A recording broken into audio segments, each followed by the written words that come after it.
Halo pemirsa Buser SCTV, pemerintah kota di Amerika Serikat biasanya bekerja sama dengan perusahaan jasa derek untuk mengatur mobil-mobil warga terkait parkir.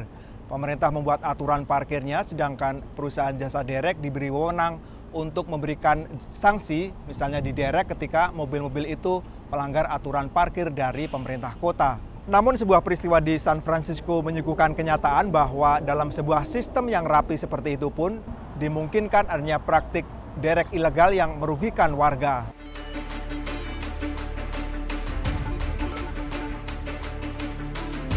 Pasangan warga San Francisco, California kaget setengah mati ketika sebuah truk derek tiba-tiba hendak menderek mobil mereka. Dan yang lebih brutal lagi, pemilik mobil masih berada di dalam mobil tersebut. Joan yang berkendara bersama suaminya mengakui itu adalah pengalaman yang sangat menakutkan. Dia sendiri masih berusaha mencerna apa yang sebenarnya terjadi. We were freaking out. We were calling. We were like basically rolling down our window, saying like, "Hey, like what are you doing? Like you can't be doing that." Sebuah truk derek berwarna kuning ini tiba-tiba saja berada di depan mobil Joan. Dia menurunkan derek dan bergerak ke belakang, berusaha memasukkan tuas derek ke bagian bawah mobil Joan. Started backing up, and his lever came down. And so basically he's just backing up, trying to latch onto our car. Jaksa Kota San Francisco mengonfirmasi bahwa perusahaan derek itu yang bernama Specialty Towing memiliki catatan di kantor kejaksaan karena melanggar sejumlah aturan negara bagian, bahkan sebelum insiden itu terjadi.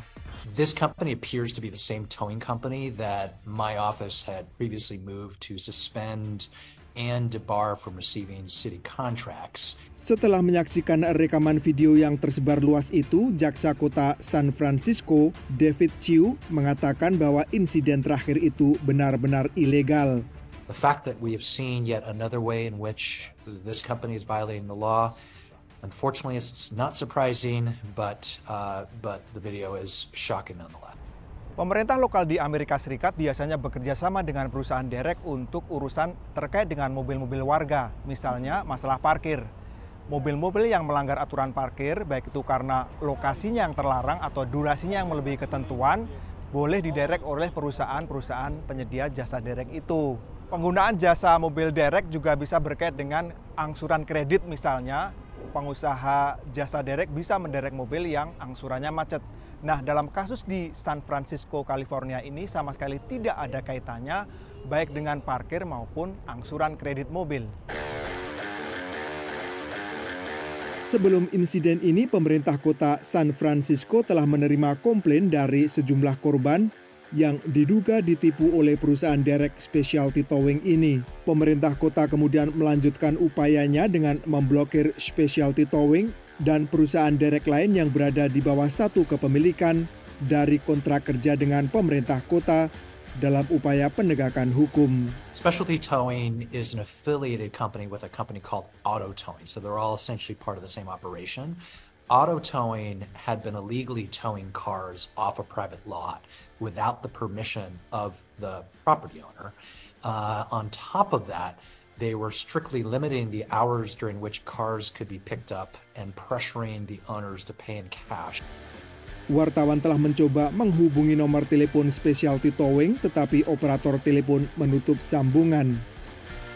Departemen Kepolisian San Francisco kini mendesak para korban lain untuk melapor ke kepolisian. But we do ask the victims to, if they have encountered something like this, to contact the police department immediately. Kantor Kejaksaan Kota San Francisco mengatakan bahwa Specialty Towing juga diduga melakukan penipuan kepada warga kota untuk mendapatkan tunjangan kesejahteraan. Dalam kasus terakhir ini, belum jelas mengapa Joan dan suaminya yang menjadi target operasi perusahaan derek gelap tersebut. Pasangan itu sendiri telah membuat laporan polisi dan mengonfirmasi bahwa mobil mereka telah lunas dan pajaknya juga sudah dibayar.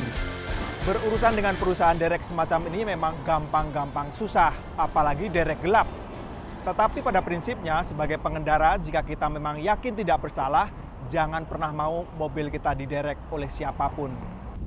Demikian edisi Buser kami kali ini. Saya Nur Hadi mengucapkan tetap waspada, kejahatan ada di sekitar Anda.